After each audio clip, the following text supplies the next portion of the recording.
Hello everyone, today I have a speech on recycling and waste management. I will begin now. Hello everyone, did you know that each year in France, one resident produces 350 kilos of domestic waste?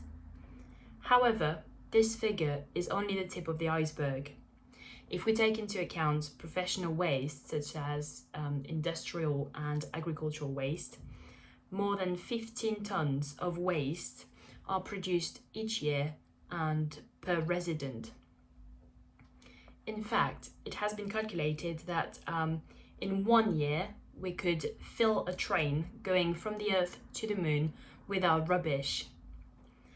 It is generally assumed that rubbish is only found in city centres. Well, let me tell you that this is not the case.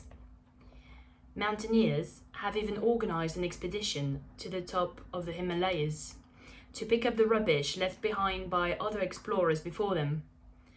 And underground, it's not much better. In France, for example, there is a slight tendency to mistake caves for landfills. If you've ever visited a natural French underground cave system, you will know that you can find pretty much anything there. Engine oil, mechanical parts, tins, and so on. Admit it, once the bin men have picked up your rubbish, have you ever wondered what happens to it? Well, in France, 40% of our waste is dumped in landfills, 30% is taken to incineration plants, and contrary to popular belief, only 20% is recycled. Our incinerated waste mainly consists of paper and cardboard.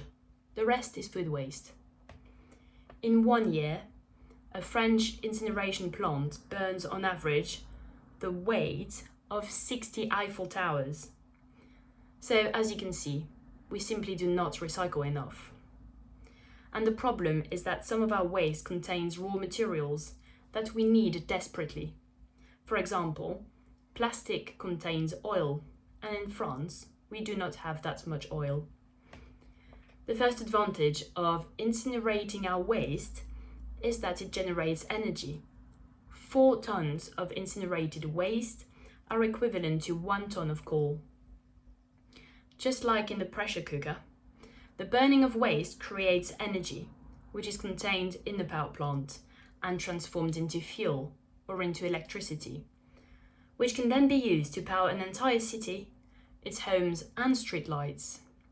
To this purpose, there are 130 power plants, in France, which burn millions of tons of waste each year.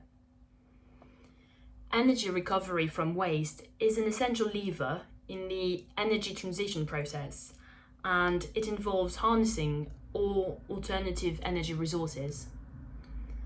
Energy recovery is therefore mainly carried out in domestic waste incinerators.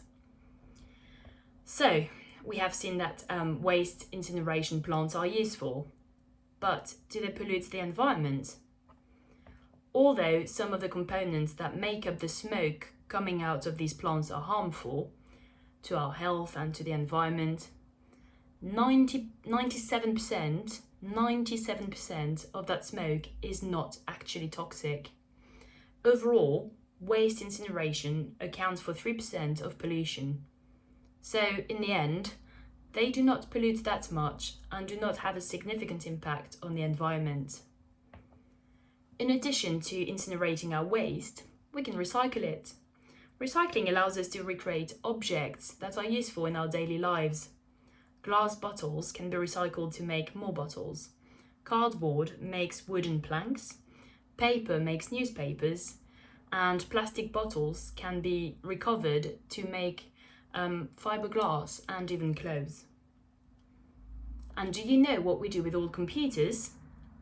These are dismantled and their electronic components are recycled into gold bars. But hey, no need to rush home and destroy your PC and all your laptops, because to make a 5 kilo gold bar, you have to recycle 250 tons of computers. In conclusion, recycling makes it possible to save natural resources and avoid certain types of pollution caused by their extraction. Recycling simply helps to preserve our planet and the human species.